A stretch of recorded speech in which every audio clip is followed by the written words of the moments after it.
A ABrasOFFA, a Associação Brasileira dos Organizadores de Festivais de Folclore e Artes Populares, OCIP, tem o prazer de, em sua quinta e última noite, apresentar a programação do Congresso Mundial da Paz nas Américas. Apesar de termos sofrido os efeitos da gripe H1N1, e mesmo com muitos cancelamentos, cumprimos esta última noite do evento. Agradecemos a todos pela presença, à Unip pela concessão deste belo auditório, ao SENAC pelo apoio cultural, a todos os meios de comunicação pela bela cobertura ao Congresso e, como não poderia deixar de se registrar, as nossas artesãs e amarelinhos voluntários pelo trabalho e apoio na organização deste. Pedimos desculpas pelo atraso, pois estamos esperando a participação dos alunos da universidade. Antes do início dos nossos trabalhos, passaremos um vídeo para refletirmos sobre a importância da paz.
Vamos agora escutar o mestre pela Universidade da Paz, Marcos Estrada, que nos falará sobre a Carta da Terra. Marcos Estrada de Oliveira possui experiência profissional no âmbito nacional e internacional, adquirida principalmente na Europa e América Latina, nos ambientes privados, acadêmicos e terceiro setor e em áreas relacionadas ao desenvolvimento sustentável, educação, gênero e desenvolvimento social. Formado em Relações Internacionais na Universidade de Kingston, Londres, Reino Unido, e mestre em Educação para a Paz, Educação para o Desenvolvimento Sustentável pela Universidade para a Paz, mandatária das Nações Unidas, a ONU. Atualmente é assessor de Relações Internacionais do Instituto Brasileiro de Educação para a Vida, o IBEL. Vamos receber com aplausos Marcos Estrada de Oliveira. Good evening. I will be speaking English. I really hope all of you have already picked up the equipment. So tonight I'm briefly going to talk about Earth Charter, which is an initiative that started officially in the end of 1987, when there was a call to create a set of values. We get there soon. First, I just want to start with a question. Carol? So quickly, what are the current threats to the world peace? I think that's a question that we have been reflecting in the last couple of days at least. Also, what are the current challenges to life on Earth? As I have just seen in that movie, the short one about Hiroshima, the world has been in constant threat. It's not from yesterday or before yesterday. I believe it has been since life has been on Earth and humans have realized the power they may have or they want to achieve due to different reasons. So, quickly, I have here some threats to peace and life on Earth. We don't actually only talk about war when we talk about threats. So here I have exploitation of natural resources that has been on the news all the time, especially in the last few years. For governance, poverty, which is essential to achieve peace, as well. Primary education, which has also been a big lack, especially in developing countries. So social inequity and war is one of the threats. Here I should have somewhere gender equality. It's not here, but it is also something we have to consider in order to have peace. So one of the challenges, here I have only a couple of pictures. So we have military intervention, war, the so-called war, but also we have challenges at home. We don't have to go to Iraq, Afghanistan to have threat, challenge. It's here, just go around the corner and see. So, environment, the countryside. So, if you think we depend on Earth to survive, I'm talking about how would I say? In different ways we depend on Earth to survive. So, we have to plant our own food. We cannot go to space and grab it. So we have to be really aware of that. That picture just reminded me son. So we do have several problems in different parts of the world. So it does not only apply to some of the problems when it comes to fishing and the effect fishing may cause around the world. Recently I was in Costa Rica and I participated in two projects regarding turtles because they have been trying to rescue them on the beach, the lucky ones who managed to get there, because many of them don't reach the adult life. So fishing has been a big threat to the world. So. But on the other hand, we have the solutions. Their charter has been a tool being used in the last at least 10 years in different ways. So it was officially launched in 2002, and active interventions, I believe, have been the main instrument for change and solution. So here is a picture I took in Costa Rica during my research project, but I also have another picture which was taken here in Brazil. That picture was taken here in Sun. This picture came from Elena. She'll be talking a bit more about that later on. But what I was just trying to show is that there are ways, there are solutions for that problem. And I strongly believe education is the way. At least one of the important elements for changing the world. So, briefly, I just want to show how the Earth Charter started and the main principles, because I would need at least one day to talk about the Earth Charter. Dr. Dave Adams knows even more than myself, and knows that in 10, 15 minutes we cannot really go far. So, basically, the origin of the Earth Charter goes back to 1987, when the new charter or Universal Declaration, a document, was recalled by the Brooklyn Commission, which became quite famous due to the impact it caused at the time, which generated another conference and declaration. So in 1992, at the Rio conference, I believe all of us have heard about that. At least I was at school. I was 11 years old at the time, but I was already participating in that movement, which involved, I believe, the entire country. So in 1994, the first phase, development and global consultation, which I believe was one of the best things I have seen so far. More strong, Mikhail Gorbachev relaunched the Earth Charter, which was stopped during 1992, but again, they decided to relaunch, and civil society initiative, drafting and consultation process began. It was 1994, which was 14 years ago, and then 1997, already 5,000 people had already contributed with comments from different parts of the world. So we had a worldwide consultation. And then in 2000, between the period 2000 to 2005, the final text was approved, and in 2002, the Johannesburg World Summit, it was launched. So adopted, and local and grassroots actions rose because that was an important moment. Then we actually became quite aware about the role of sustainable development and peace. So it was a very important summit. And then the third phase in 2006 was when the Earth Charter became stronger than ever and created the Earth Charter Youth, which involved mainly young people, like many of us. And this has been quite strong. Right now they are in more than 200 countries.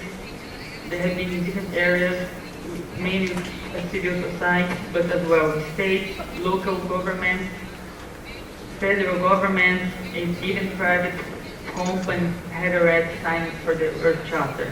They have endorsed it and have the Earth Charter as a core, which is something quite impressive. Again. Okay, here just a quickly, I don't really expect you to read and memorize all of them, but just to show you some of the organizations that have already endorsed their charter. So we have over 2,500 organizations, and that number is actually from 2008. So right now we should be around 3,000. So it has been growing. In Brazil we have some of them. Where is that? We have UPs there. We have ASEA, the Portuguese Association for Environmental Education, which I know quite well. I have been there a few times. And we have Instituto Paulo Freire, which is a reference for all of us. So here that's basically where I was trying to get. Their charter is based on 4 main pillars. First of them is respect and care for the community of life. The second one is regarding to ecological integrity. The third one, social and economic justice. And fourth, which would be the closest to some extent to this event, with democracy, non-violence and peace. So, the Earth Charter is subdivided in principles, which are again subdivided. So we ended up having 64 principals divided in those 4 areas. They have been serving as a base for schools, colleges, NGOs, when educated children, adults, and all sorts of projects, including environmental, peace education, human rights, democracy, and everywhere it can be applied. As well, their charter has created material for kids and adults. And in my case, while I was in Costa Rica, I evaluated the use of their charter material in primary schools. All of them are public primary schools. So it allowed me to get into the public sphere and evaluate how education for peace was being implemented. And it was quite good, I have to say. And it showed, well, after my evaluation, my analysis, in the end of my thesis, that their charter has served as a tool. So it has achieved its aim and objective. And this is the only reason why I accept the invitation from their charter to present what's their charter, to expose the link, and tell all of you to have a look there and see what they have, constantly changing, new material is coming up. They have a lot of material in English, Spanish, Portuguese, Russian, the main language, but as well in other languages, which can be used in any set. We're talking about formal, informal, and non-formal education. So basically that's the message I was trying to pass to you and show, which is their charter. That's it. So, and if anyone would like to ask me something or get in contact with their charter, I know there's someone who can speak Portuguese there, and myself as well. I'm not actually there, but I can be reached through that email anytime. As well, they have it in English, but I think nobody had a problem. That's it. Thank you.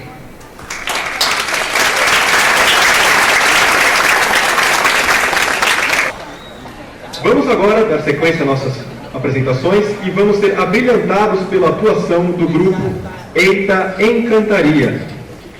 Formado por jovens de 16 a 21 anos, o Eita Encantaria Produções Artísticas tem como principal objetivo fomentar todos os tipos de acesso à cultura popular brasileira, tendo sempre como referência as memórias familiares e comunitárias. O grupo iniciou seu percurso em processo de formação socioeducativo, driblando as adversidades da vulnerabilidade social, e hoje segue sua independência profissional, mantendo uma responsabilidade social, possibilitando o verdadeiro viver em coletivo. Sob a direção de Juliana Cladundi, nesta noite irão apresentar o espetáculo A Cultura Popular, a Arte de Encontrar, no qual reúne diversas produções da cultura popular brasileira, convidando o público a vivenciar mais um ritual da vida. Buenas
capoeira, cacuriá.